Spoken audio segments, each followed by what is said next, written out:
City India news channel हक की आवाज़। पैराडाइज फंक्शन पैलेस महबूब मुत्तहदा ज़िला महबूबनगर के इंचार्ज सैयद जुबैर ने कहा कि तेलंगाना असम्बली के जारी इजलास के दौरान रियासत में मुकीम तुर्काकाशा बरादरी को दरपेश दरीना मसाइल और उन्हें फराहम की जाने वाली तहफ़्फ़ुज़ाती सहूलतों पर पीर के रोज़ MLC नीलिकांति सत्यम ने ऐवान असम्बली में भरपूर और मौसर आवाज़ उठाई। उन्होंने कहा कि बरसों से कसमपुरसी और महरूमी की ज़िंदगी गुजारने वाली तुर्काकाशा बरादरी की हमाजहत तरक्की के लिए मुसलसल जिद्दोजहद करने वाले रियासती सदर बड़े साहब की तवील और अनथक कोशिशें आज बराबर साबित हुई। उन्होंने मज़ीद बताया कि तेलंगाना तुर्काकाशा सियासती कमेटी के क़याम के बाद से रियासती कमेटी के अरकान तुर्काकाशा बरादरी के मसाइल के हल और उनकी फलाह व बहबूद के लिए सरकारी MLAs, MPs और MLCs से मुसलसल मुलाकातें करते रहे। उसके अलावा दिल्ली जाकर अरकान पार्लियामान से मुलाकातें की गई और अपोजिशन जमातों के MLA से भी बारहा रुजू करते हुए असम्बली में इन मसाइल को उठाने की अपील की गई। ताहम तवील अरसे तक कोई खातिर ख्वाह पेशरफ्त मुमकिन न हो सकी। उन्होंने कहा कि हाल ही में रियासती सदर बड़े साहब की क़यादत में तुर्काकाशा बरादरी के कायदीन ने MLC नीलिकांति सत्यम से मुलाकात की और उन्हें बरादरी के संगीन मसाइल से मुख्तसरन आगाह किया, जिस पर MLC ने असम्बली में इन मसाइल को मुवस्सिर अंदाज में पेश करने की यकीन दहानी कराई थी। अपने वादे को निभाते हुए पीर के रोज़ MLC नीलिकांति सत्यम ने ऐवान में तुर्काकाशा बरादरी के मसाइल पर तफसीली और जामे गुफ्तगू की। MLC नीलिकांति सत्यम ने तुर्काकाशा बरादरी को दरपेश ज़िंदगी के तहफ़्फ़ुज़, बुनियादी सहूलतों की फराहमी, मुख्तलिफ फलाही स्कीमों में शमूलियत, हादसाती बीमा, 50 बरस की उम्र मुकम्मल कर चुके तुर्काकाशा मज़दूरों को आसरा पेंशन की मंजूरी और समाजी तहफ़्फ़ुज़ जैसे नहायत अहम और हसास उमूर की जानिब हुकूमत की तवज्जो मबज़ूल करवाई, जिस पर पूरी तुर्काकाशा बरादरी ने मसरत, इत्मीनान और उम्मीद का इजहार किया। इस मौके पर ज़िला नायब सदर ख्वाजा, रियासती नायब सदर अबू बकर, रियासती एजाज़ी मुशीर छोटे हुसैन मियाँ, कमाल, अल्लाह हुसैन, चांद, जानी, गौस, ख्वाजा और दीगर मुअज़्ज़िज़ अफराद मौजूद थे। సత్యం ఇల్లికంటి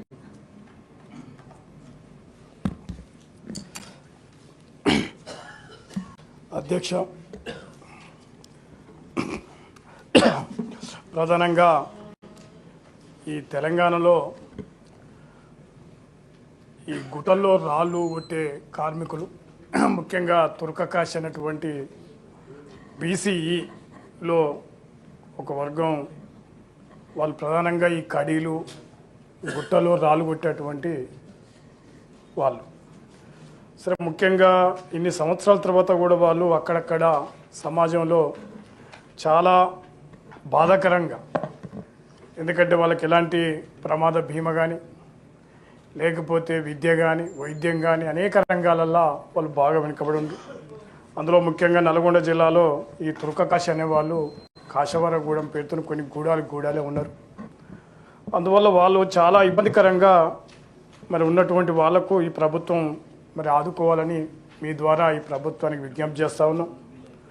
ముఖ్యంగా సంక్షేమ బోర్డులో కానీ మరి అదేవిధంగా ఈ రాళ్ళు గుట్టలో పనిచేసే కార్మికులకు వృత్తి భద్రతతో పాటు ప్రమాద బీమా, మరి అనేక అంశాలల్లో ఈ గీత చేనేత కార్మికులు, బీడి కార్మికులకు ఇస్తున్నట్లుగానే వీళ్ళకు కూడా మరి వృద్ధాప్య పెన్షన్లు కానీ, ప్రమాదవశాత్తు మరణించినటువంటి కార్మికులకు 10 లక్షల ఎక్స్గ్రేషియా కానీ, ఇవన్నీ కూడా ప్రభుత్వం ఒక సహృదయంతో మీ ద్వారా వీళ్ళందరికీ కూడా తుర్కకాశ అనేటువంటి వాళ్ళకు ప్రత్యేకంగా వాళ్ళకు ఆదుకోవాలని సందర్భంగా గుర్తు చేస్తూ ఉన్నాం.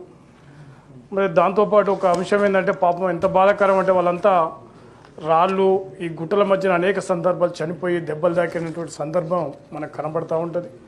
చాలా బాధాకరంగా వాళ్ళు ఉన్నటువంటి సందర్భంగా మరి అనేక సంవత్సరాలుగా సమాజంలో దూరంగా ఉన్నటువంటి వాళ్ళకు ఈ విద్య, వైద్యం, ఉపాధి రంగాలల్లో మరి ఇవ్వాలని, అదేవిధంగా వాళ్ళ యువతకు కూడా ప్రత్యేకంగా మరి ఉద్యోగ అవకాశాలు కల్పించి వాళ్ళకు సంక్షేమ బోర్డులో నమోదు చేయడానికి ప్రయత్నం చేయాలని సందర్భంగా చేస్తూ వాళ్ళని గౌరవప్రదంగా ఈ సమాజంలో మరి ప్రమాద బీమా ఇవన్నీ కూడా చేసి చేనేత కార్మికుల మాదిరిగా వాళ్ళకు కూడా పెన్షన్లు ఇవ్వాలి. ముఖ్యంగా ప్రత్యేకంగా ఈ సభ ద్వారా మీ ద్వారా ఈ సభకు తీసుకొస్తాం. अस्सलामु अलैकुम वरहमतुल्लाहि वबरकातुहू। తెలంగాణ రాష్ట్రంలో ముస్లిం మైనారిటీకి సంబంధించిన తుర్కకాష వర్గానికి చెందిన వాళ్ళం మేము. ఎన్నో ఏండ్లుగా మేము గుట్టలలో రాళ్ళు కొట్టుకుంటూ జీవిస్తున్నాము. అయినా మాకు ప్రభుత్వం ఇంతవరకు గుర్తించడం లేదు. మా వాళ్ళు ఎంతో కష్టపడుతున్నారు, కానీ ప్రభుత్వం మాత్రము కష్టపడే జీవులను మాత్రం పట్టించుకోవడం లేదు. ఎన్నో ఏండ్లుగా ప్రయత్నం చేస్తున్నాం. ఎంతోమంది మంత్రులను, ఎంతోమంది ఎంపీలను ప్రభుత్వానికి కలవడం జరిగింది. మా స్టేట్ కమిటీ అధ్యక్షుడు, గౌరవ అధ్యక్షులు షేక్ బడేసాబ్ గారు, ఆయన కళ మా రాయిగొట్టే వాళ్ళని ప్రభుత్వం గుర్తించి మాకు ఉపాధి కానీ ఏదైనా ప్రమాదం జరిగితే దాన్ని ఆదుకోవడం కానీ ప్రతి వారికి ఆదుకుంటుంది ప్రభుత్వం, కానీ మమ్మల్ని ఎందుకు గుర్తించడం లేదు? దీని గురించి బడేసాబ్ గారు ఎంతో కష్టపడుతున్నారు, కానీ ఎవ్వరూ పట్టించుకోవడం లేదు. ప్రస్తుతం గౌరవనీయులైన శాసన మండలి సభ్యులు సత్యమన్న గారు ఆయనని కలవడం జరిగింది. ఆయన ఆ రోజే మాకు వాగ్దానం చేశారు, మీకు అండగా నేను ఉంటానని. ఆయన అన్నమాట ప్రకారము ఆయన అసెంబ్లీలో తొలిసారిగా మా గురించి మాట్లాడిన ఏకైక వ్యక్తి ఆయనని ఎంత పొగిడినా తక్కువనే, ఆయన గురించి ఎంత మాట్లాడినా తక్కువనే. ఎందుకంటే ఇంతమందిని మేము కలిసిన తర్వాత మా కష్టాలని ఢిల్లీ వరకు మోసుకెళ్ళాం మేము. అక్కడికి వెళ్ళి చెప్పిన తర్వాత కూడా అక్కడి ఎంపీలు వాళ్ళు కూడా మాకు చెప్పారు, మాకు సహాయం చేస్తాము, మీ వాళ్ళని మేము ఆదుకుంటామని వాళ్ళు చెప్పారు. కానీ ఇంతవరకు మమ్మల్ని ఆదుకోవడం మాత్రం ఎవరు లేరు, ఎవరు పట్టించుకోవడమే లేదు. మాది ఈ సమాజంలో మాకంటూ కొంచెం జాగా ఉండాలి. మేము కూడా ఈ సమాజానికి చెందిన వ్యక్తులమే. మొత్తం ఇంత అధ్వానంగా చూడకూడదు మమ్మల్ని. రీసెంట్గా మేము ప్రభుత్వం దృష్టికి మా వాళ్ళ కోసము ఏదైనా సహాయం చేయాలని వెళ్ళి అడిగాం. వాళ్ళు మా అందరికీ రాయి కొట్టే మిషన్లు ఇస్తామని చెప్పిన తర్వాత ఈరోజు వస్తుంది, రేపు వస్తుంది అని చెప్తున్నారు. కానీ ఇంతవరకు దాన్ని ఆ అమౌంట్ బడ్జెట్ ఇస్తున్నారు, మళ్ళీ రిటర్న్ తీసుకుంటున్నారు. ఎందుకు ఇలా చేస్తున్నారు? మాకు హక్కు లేదా ఈ సమాజంలో బతకడానికి? మమ్మల్ని పట్టించుకునేటోళ్ళు ఎవరు లేరా? మా సత్యమన్న గారు మమ్మల్ని పట్టించుకున్నట్లు ఈ మిగతా ఎంపీలు కానీ ఎమ్మెల్యేలు కానీ వాళ్ళు మాకు సహకరిస్తే మేము కూడా హుందాగా బతకొచ్చు కదా, మాకు కూడా హక్కు ఉంది. చిన్నప్పటి సంది మేమందరము ఇదే పని మీద జీవిస్తున్నాము. ఈయనకు రాయి కొట్టే పని మీదనే ఒక కన్ను పోయింది, ఇంతవరకు కన్ను కనిపిస్తలేదు. ఇది నిజం. కావాలంటే మీరు ఎవరైనా కానీ గవర్నమెంట్ తరపు నుంచి కానీ టెస్ట్ చేయండి, చెక్ చేయండి. ఇక్కడ ఇంకొక వ్యక్తి, ఆయనది ఒక కన్ను పోయింది. ఇలా ఎంతోమంది తన ప్రాణాలను ఇడిచిపెట్టిండ్రు, ప్రాణాలు పోయినరి. రైతులకు ఎవరికైనా ఏమైనా అయితే రైతు బంధువు అని వేరే వాళ్లకు అసొంటివి చేస్తున్నారు. అయితే మా రాయి కొట్టే వాళ్లకు మాకు లేదా ఈ హక్కు? మాకు కూడా ఎంతోమంది ప్రాణాలు ఇడిచిపెట్టినారు, కాళ్ళు చేతులు పోయినాయి. గీతా కార్మికులకు, బీడీ కార్మికులకు వాళ్లకు ప్రభుత్వం నుంచి పింఛన్ ఇస్తుంది. మేము కూడా అలాగే అడుగుతున్నాం కదా, మాకు కూడా ఈ సమాజంలో బతికే హక్కు ఉంది. అంబేద్కర్ రాసిన రాజ్యాంగం ప్రకారము ప్రతి వ్యక్తికి హక్కు ఉంది ఈ సమాజంలో బ్రతకడానికి. అసొంటి సమయంలో మాకు ప్రభుత్వం ఆదుకోకపోతే మేము ఎవరిని అడగాలి? ఎన్నో ప్రభుత్వాలు మారుతున్నాయి, కానీ మమ్మల్ని పట్టించుకునే నాదుడే లేకపోయే. ఎవరిని అడగాలి మేము? మేము కేవలం ఓటు బ్యాంకు లాగా మమ్మల్ని వాడుకుంటున్నారు.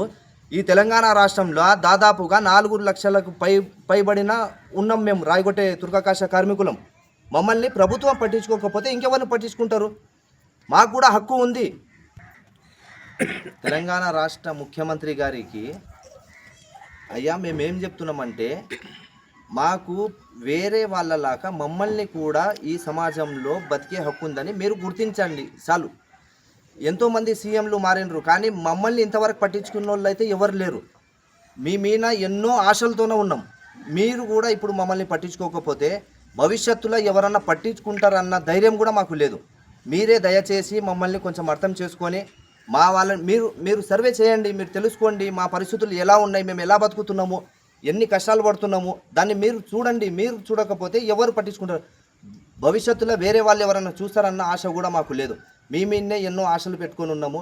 మీరు కాస్త మా మీద కొంచెం దయచేసి మా గురించి కొంచెం పట్టించుకోండి.